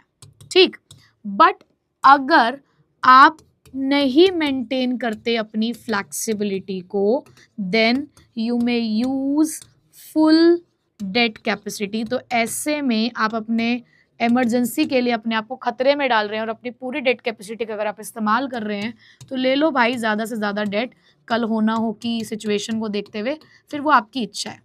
तो ये तो आपके लिए एक ऐसी सिचुएशन है जिसके बारे में बात नहीं कर रहे हैं। हमारे लिए मेन पॉइंट ये है कि अगर आपको फ्लेक्सिबिलिटी मेंटेन करनी है तो फुल डेट कैपेसिटी को यूज़ नहीं करना है, एक लिमिट तक डेट को यूज़ करो, बियॉन्ड अ पॉइंट मत जाओ, जो आपकी डेट कैपेसिटी है उसके बियॉन्ड मत जाओ, लेस डेट का इस्तेमाल करो और मोर इक्विटी का यूज़ करो, कि अगर आपको लग रहा है कि आप पहुंच चुके हो एक लेवल तक तो उस लेवल पे आके फिर अब आप रुक जाओ। ठीक है, चलिए आई होप कि फ्लेक्सिबिलिटी भी हो गया होगा। चलिए आगे बढ़ते हैं। नेक्स्ट देखिए कंट्रोल। अब ये पॉइंट भी आप पहले पढ़कर आ चुके हैं, तो पहले मैं इसका फ्लो चार्ट आपको समझाती हूँ, फिर उसके बाद हम इसके डिटेल पे जाएंगे। ठीक है, तो अगर बात हो रही है कंट्रोल की, कंट्रोल मतलब कि आपके मैनेजमेंट के अंदर ताका झाकी, इंटरफेरेंस, यानी कि मैनेजमेंट के डिसीजन में पार्टिसिपेट करने का अधिकार। तो ये हम सभी को पता है कि मैनेजमेंट में पार्टिसिपेट करने का अधिकार सिर्फ और सिर्फ इक्विटी शेयर होल्डर्स को है। जो बाहर वाले लोग हैं उन्हें कोई मतलब नहीं है कि आप क्या करते हो बिजनेस में, उन्हें सिर्फ इस बात से मतलब है कि आपने उधारी ली, एक समय बाद उनको उनकी उधारी वापस कर देना, दैट्स इट। इसके अलावा उन्हें कुछ नहीं चाहिए तुमसे। बट जो इक्विटी वाले होंगे वो बार बार आएंगे, दखल अंदाजी करेंगे। तो ऐसे में अब आपकी चॉइस है कि क्या आप अपने बिजनेस का कंट्रोल डाइल्यूट करना चाहते हो या आप अपने बिजनेस का कंट्रोल डाइल्यूट नहीं करना चाहते, यानी कि किसी के साथ शेयर नहीं करना चाहते। अगर आपको डाइल्यूट करना है तो आप ऑब्वियसली फिर तो आप इक्विटी को प्रेफर करेंगे और डेट का इस्तेमाल कम करेंगे। आपको लगता है कि नहीं यार उधारी नहीं लेनी है, कोई बात नहीं, इक्विटी शेयर होल्डर्स को आने दो। बट अगर आपको बिल्कुल पसंद नहीं है कि आप नहीं मैनेजमेंट में पार्टिसिपेट कराना चाहते, आपको लगता है कि नहीं अब और शेयर होल्डर्स की हमें ज़रूरत नहीं है, तो ऐसे में आप ज़्यादा डेट ले सकते हैं और लेस इक्विटी से काम चला सकते हैं।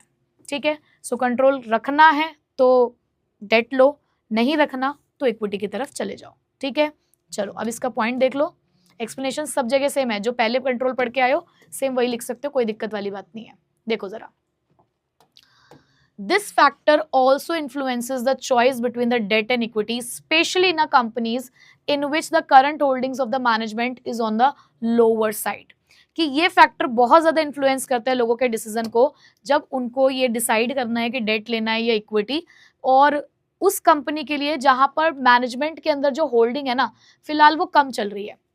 क्यों? क्योंकि नई इक्विटी शेयर्स को इशू करना आपके करंट ओनर के कंट्रोल को कम कर देगा, यानी कि ऑलरेडी जो लोग कंट्रोल करके बैठे हुए हैं उनका शेयर कहीं ना कहीं किसी और के साथ यहाँ पर बांटा जाएगा।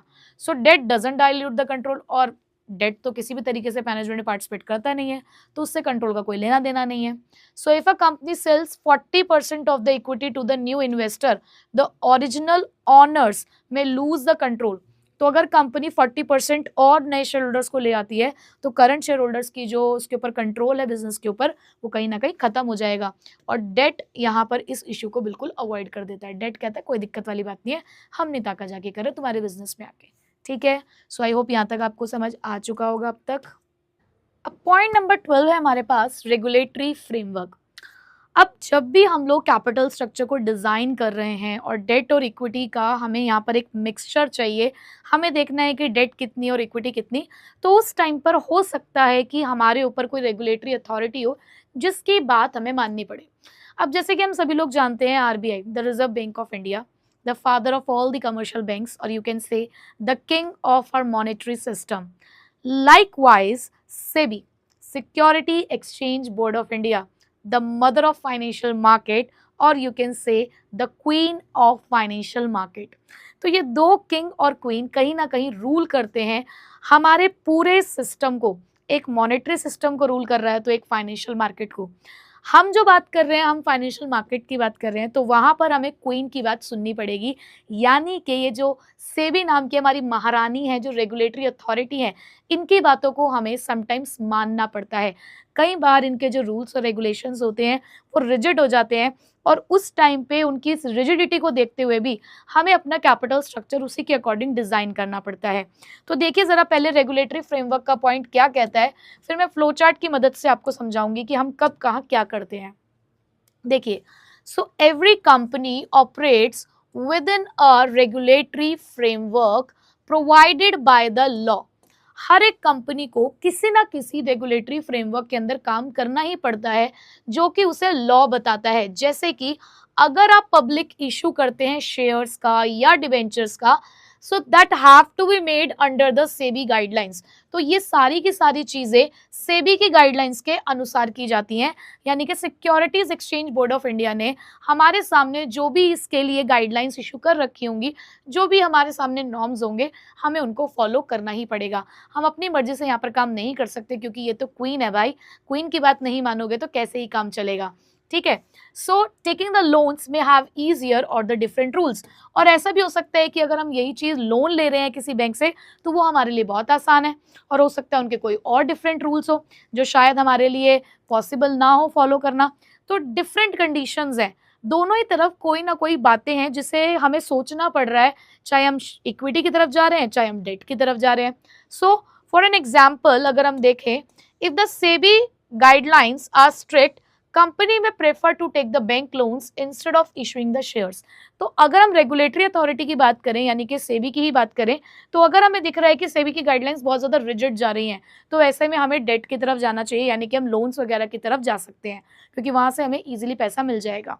बट अगर हमें दिख रहा है कि ऐसी कोई खास रिजिड गाइडलाइंस इन लोगों की नहीं है, कोई दिक्कत वाली बात नहीं है, तो ऐसे में हम लोग ज़्यादा से ज़्यादा इक्विटीज़ की तरफ भी जा सकते हैं। ठीक है, सो ओवरऑल इस पॉइंट ने हमें क्या समझाया, ये हम अपने बादलों की मदद से देख लेते हैं। ठीक है, तो देखो बच्चों, आपने पॉइंट लिखना है क्या, रेगुलेटरी फ्रेमवर्क। ठीक, तो रेगुलेटरी फ्रेमवर्क के बाद हम इस चीज़ को थोड़ा सा डिफाइन करेंगे कि रेगुलेटरी फ्रेमवर्क से हमारा क्या मतलब है। रेगुलेटरी फ्रेमवर्क से हमारा मतलब है बच्चों कि हमारी ना एक फाइनेंशियल मार्केट होती है जहाँ पर पैसा खरीदा और बेचा जाता है। जी हाँ, यहाँ पर एसेट्स की फॉर्म में पैसा खरीदा और बेचा जाता है, जिनको हम फाइनेंशियल एसेट्स कहते हैं। तो फाइनेंशियल मार्केट के अंदर हमारे पास एक रेगुलेटरी अथॉरिटी है जिसका नाम है सेबी, और ये सेबी हमें कुछ गाइडलाइंस देती है, और इन्हीं बातों को हमें ध्यान में रखना है डेट और इक्विटी का सिलेक्शन करते टाइम। तो अगर ये गाइडलाइंस आपकी सेबी माता की, यानी कि क्वीन की, अगर रिजिड हैं, तो ऐसे में हम कहते हैं taking a loan is easy.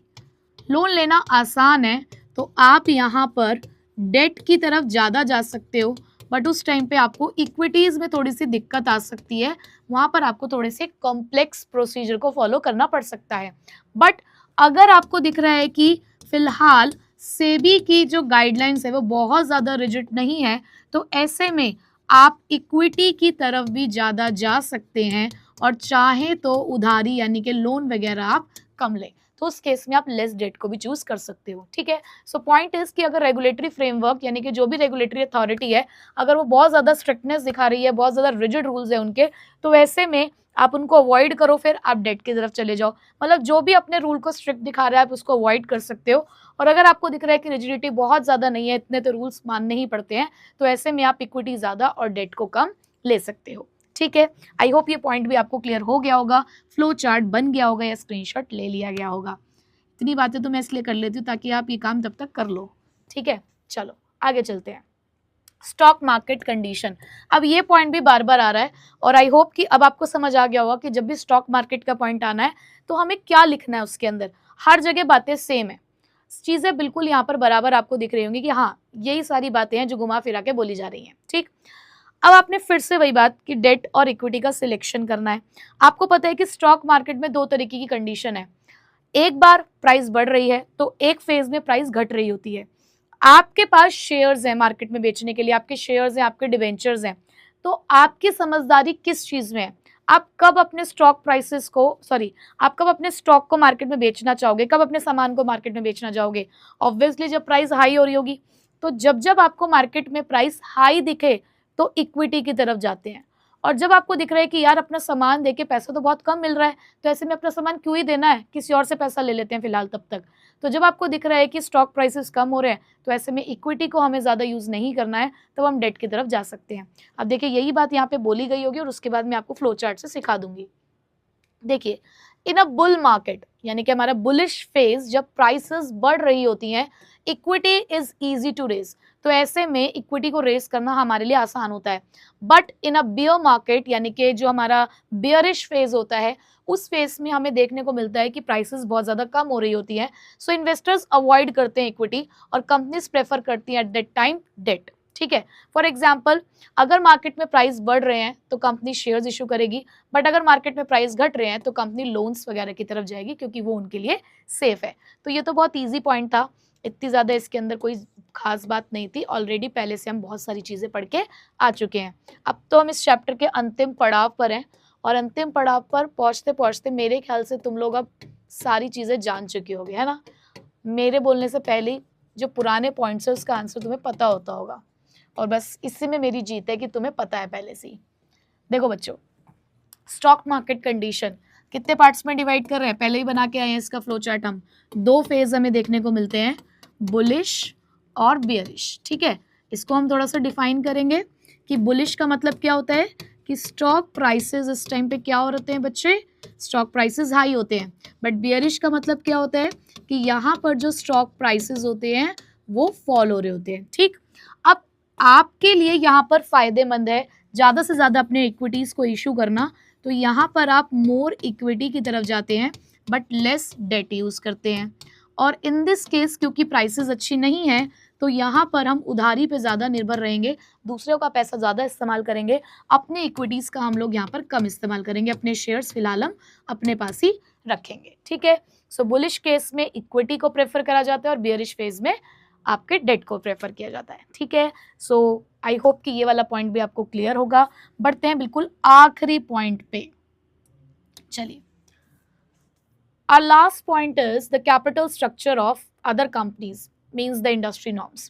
अब क्या होते हैं ना, कई बार हमें खुद समझ नहीं आ रहा कि क्या करें, तो ऐसे में हम लोग कॉपी कैट बनने की कोशिश करते हैं। दो रास्ते हैं हमारे पास लाइफ में चलने के, या तो हम दूसरों की कार्बन कॉपी बनने की कोशिश करें, यानी कि उनको कॉपी कर लें, या फिर हम अपनी एक यूनिक आइडेंटिटी क्रिएट करें, अपने कुछ ट्रेट्स लेकर आएं लोगों के सामने, जिसकी वजह से हमारी एक अलग पहचान बने।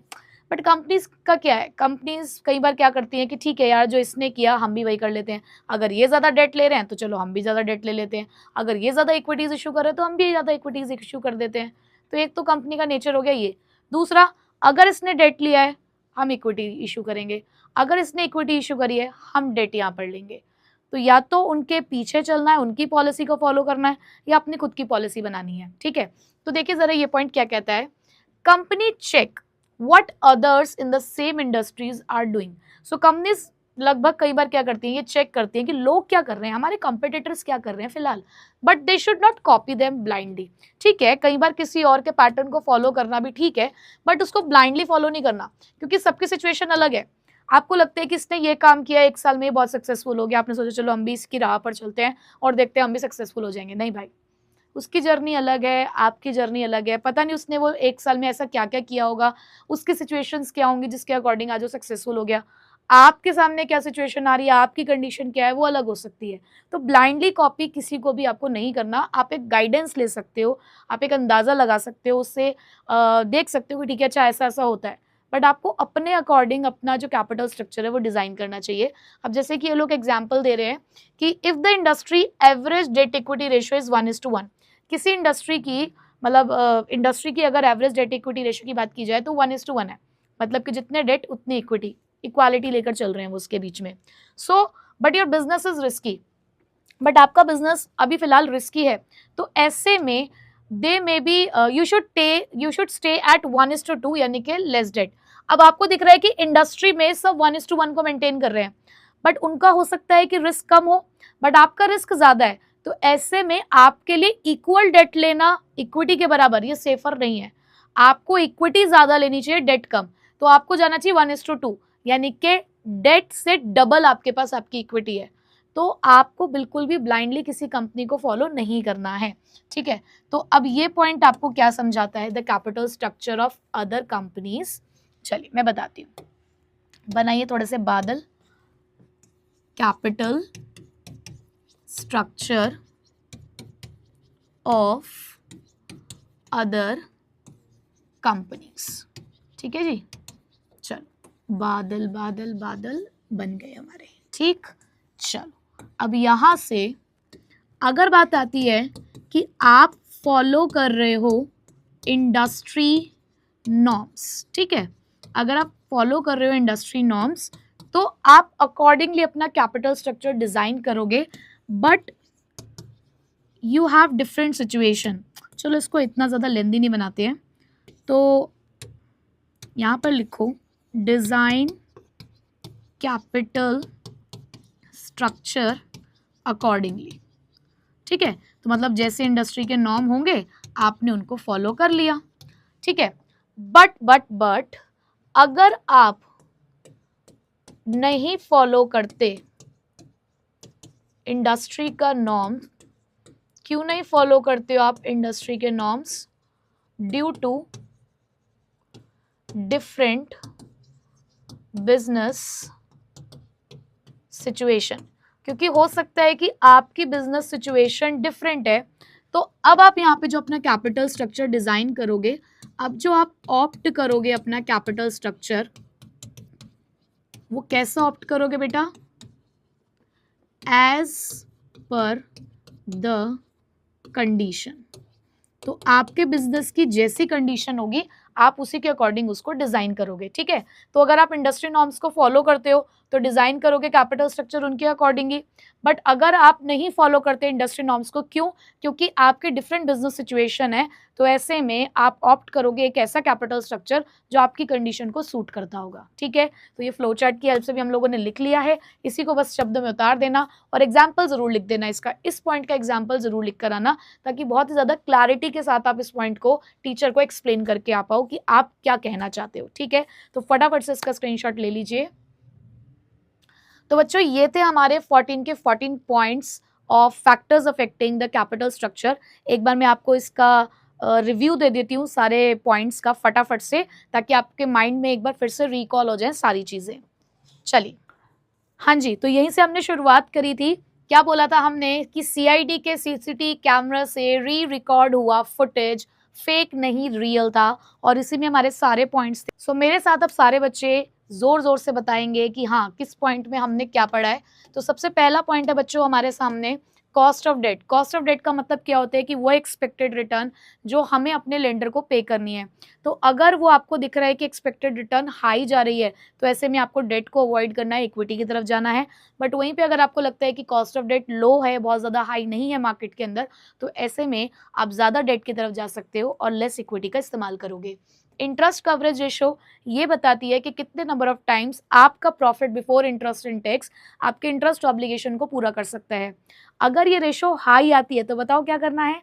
अगर रेशो हाई आती है तो आप ज़्यादा डेट ले सकते हो, और अगर ये रेशो कम आती है तो हमें डेट कम लेना चाहिए।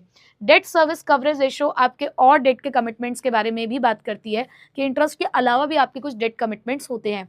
तो ये रेशो भी अगर हाई आती है तो डेट लेना आपके लिए प्रेफरेबल है। बट अगर ये रेशो भी आपकी कम आ रही है, लो रेशो शो कर रहा है आपका बिजनेस, तो ऐसे में ज़्यादा डेट लेना आपके लिए फ़ायदेमंद नहीं है। बेटा ये कॉस्ट ऑफ डेट नहीं है, ये कॉस्ट ऑफ इक्विटी है। गलती से यहाँ पर डेट लिखा गया है, तो जब आपने स्टार्टिंग में किया था तो उसको चेंज कर लीजिएगा कि इसको इक्विटी करना है, ठीक है। कॉस्ट ऑफ इक्विटी की अगर मैं बात करूँ तो ये वो एक्सपेक्टेड रिटर्न है जो हम अपने शेयर होल्डर्स को दे रहे हैं। अगर आपकी कंपनी ज़्यादा से ज़्यादा डेट लेती है तो ऐसे में कंपनी में फाइनेंशियल रिस्क बढ़ता है। फाइनेंशियल रिस्क बढ़ने की वजह से जो हमारे शेयर होल्डर्स हैं वो भी अपने रिटर्न को हाई डिमांड करने लग जाते हैं, और उसके चक्कर में वो अपने शेयर्स को बेचना शुरू करते हैं, जिससे मार्केट में उनके प्राइस कम होने लग जाते हैं।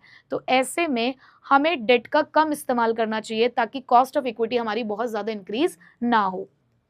देन अगर हम कंट्रोल की बात करें तो ज़्यादा से ज़्यादा इक्विटी का लेना हमारे कंट्रोल को कम करता है। तो अगर हम कंट्रोल को डाइल्यूट करके ओके हैं तो हम मोर इक्विटी लेस डेट की तरफ जाते हैं। बट अगर हमें कंट्रोल शेयर नहीं करना तो मोर डेट और लेस इक्विटी से भी काम चल सकता है। टैक्स रेट की अगर मैं बात करूं तो अगर टैक्स बहुत ज़्यादा हाई है तो ऐसे में डेट ज़्यादा लो, क्योंकि डेट की वजह से आपकी टैक्स की सेविंग होती है। बट वहीं पे अगर टैक्स रेट आपका लो है तो आप ज़्यादा इक्विटी ले सकते हैं। कैपिटल स्ट्रक्चर, हमें देखना है कि हम इंडस्ट्री नॉर्म्स को फॉलो करते हैं या नहीं करते हैं। अपनी सिचुएशन के अकॉर्डिंग अगर हम इंडस्ट्री नॉर्म्स को फॉलो नहीं कर रहे हैं तो जैसा हमारी कंडीशन होगी हम वैसा कैपिटल स्ट्रक्चर डिज़ाइन करेंगे। बट अगर इंडस्ट्री को ही हमें फॉलो करना है तो जैसा उन्होंने डिज़ाइन किया होगा वैसे ही हम लोग भी बना लेंगे। ठीक है, तो बच्चों ये तो थे हमारे पहले 7 पॉइंट्स। नेक्स्ट 7 पॉइंट्स में हमने पढ़ा स्टॉक मार्केट रिएक्शन में कि अगर बुलिश फेज है, जब मार्केट में हमारे शेयर्स की प्राइस बढ़ रही है तो ऐसे में हम ज़्यादा इक्विटी लेते हैं। बट अगर बियरिश फेज होता है तो ऐसे में प्राइस कम हो जाने की वजह से हम इक्विटी की तरफ ज़्यादा नहीं जाते, हम डेट लेते हैं। रिटर्न ऑन इन्वेस्टमेंट, अगर हमारी return on investment cost of debt से ज़्यादा है तो हम डेट ज़्यादा लेंगे। बट वहीं पे अगर रिटर्न ऑन इन्वेस्टमेंट हमारे कॉस्ट ऑफ डेट से कम है तो हम ऐसे में डेट को कम लेना प्रेफर करेंगे। रिस्क कंसिडरेशन, अगर बिजनेस रिस्क ज़्यादा है तो फाइनेंशियल रिस्क को कम करने के लिए डेट भी कम ही लेना पड़ेगा। बट अगर बिजनेस रिस्क कम है तो आप ज़्यादा फाइनेंशियल रिस्क अज्यूम कर सकते हो, तो ऐसे में आप अपनी डेट की क्वांटिटी इंक्रीज कर सकते हो। कैश फ्लो पोजीशन, अगर आपकी स्ट्रॉन्गर कैश फ्लो पोजीशन है तो डेट की तरफ आप जा सकते हैं, इक्विटी कम लें। बट अगर कैश फ्लो पोजीशन ही वीकर है तो ऐसे में इक्विटी ज़्यादा ली जा सकती है और डेट को कम लेना होगा। Flotation cost, the cost of raising fund, तो दोनों में से जिसकी भी कॉस्ट ऑफ रेजिंग फंड कम आ रही होगी वो हमारे लिए अट्रैक्टिव सोर्स माना जाता है। फ्लैक्सिबिलिटी, फ्लेक्सिबिलिटी की बात करूँ तो हमारी एक डेट लेने की क्षमता है। अगर हमें फ्लेक्सिबिलिटी मेंटेन करनी है तो डेट कम ही लेकर चलेंगे, अप टू अ लिमिट लेकर चलेंगे। बट अगर हमें फ्लेक्सिबिलिटी नहीं चाहिए तो ऐसे में ज़्यादा डेट हम एक ही बारी में ले सकते हैं। रेगुलेटरी फ्रेमवर्क, कई बार हमारे ऊपर कुछ रेगुलेटरी अथॉरिटीज़ होती हैं, तो अगर उनके पॉलिसीज स्ट्रिक्ट हैं, रिजिड हैं, तो हमें उसी के अकॉर्डिंग काम करना होगा और कम इक्विटीज़ की तरफ हम लोग जाएंगे फिर।